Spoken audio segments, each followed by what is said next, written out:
Hi, my name is Ghada Yacoub, and I was an FLTA at Hiram College in Ohio. And I would like to share my experience with you guys. So, like for the FLTA program, it gives you the chance to be a student and also a teacher in the United States. So as a student, I noticed that most of the American professors used two important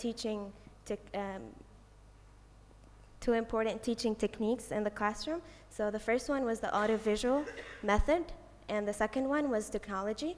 And I was really impressed by that, and it really broadened my perspective as an educator, and it really helped me learn faster than the traditional method where it's like a lecture type of class. So my title today, as you can see, is Fostering Language Learning Through Using the Five Senses. And as you can see, there's a picture of the five senses that we have: taste, touch, sound, smell, and sight.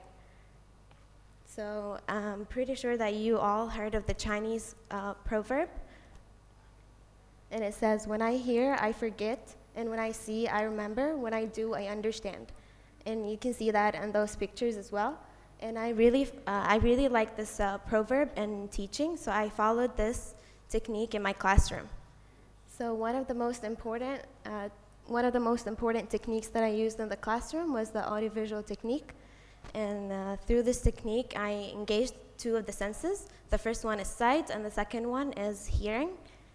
So as you can see here, there's a picture of a YouTube video, and it was made by an Arab American vlogger.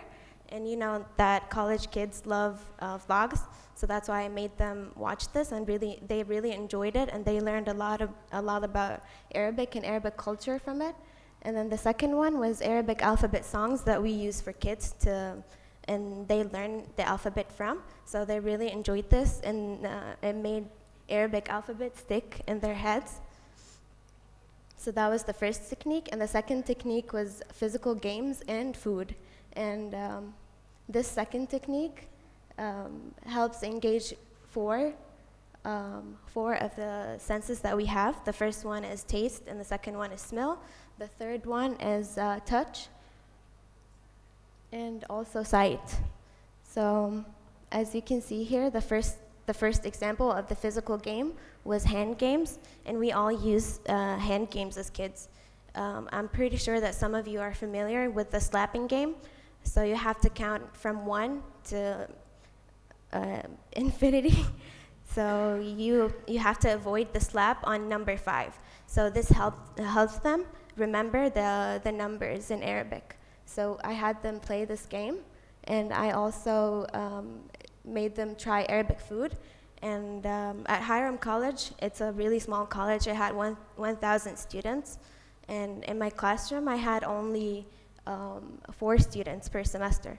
So I try to make them enjoy the class and become more interactive.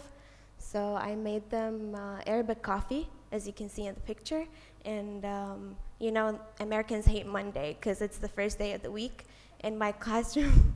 And then my Arabic class was at 1. It was from 1 to 3, and it was at the end of the day. And they really hated that day and that time of the week. So I wanted them to enjoy the class, and I wanted them to not hate Arabic because it's a difficult language, and it was an optional class. So they didn't have to choose that class, but I really wanted them to stay in that class because I didn't want 1 student or 2 students. So I tried hard. So I really liked my students, and they were more like friends, but with some boundaries, of course. So I made them coffee, as you can see in those little cups. I was born and raised in Saudi Arabia, so we love Arabic coffee, and it's kind of yellow. So it was new to them, and it was kind of spicy, and it smells really good. So when I give them Arabic coffee on Monday from 1 to 3, they stay focused in class, and then they stay caffeinated, and they're awake. So that was one thing, and the second thing was that I invited them to Arabic restaurant, and there they had Arabic food, and they learned a lot about shawarma and falafel and all the Arabic food that they know about, but they don't really know it's Arabic. They just know it's Middle Eastern. So yeah, those were my techniques in the classroom, and this is how I engaged the 5 senses in the class, because I really wanted them to love Arabic, and they still contact me until now. They love Arabic. So yeah, so that's it. Thank you.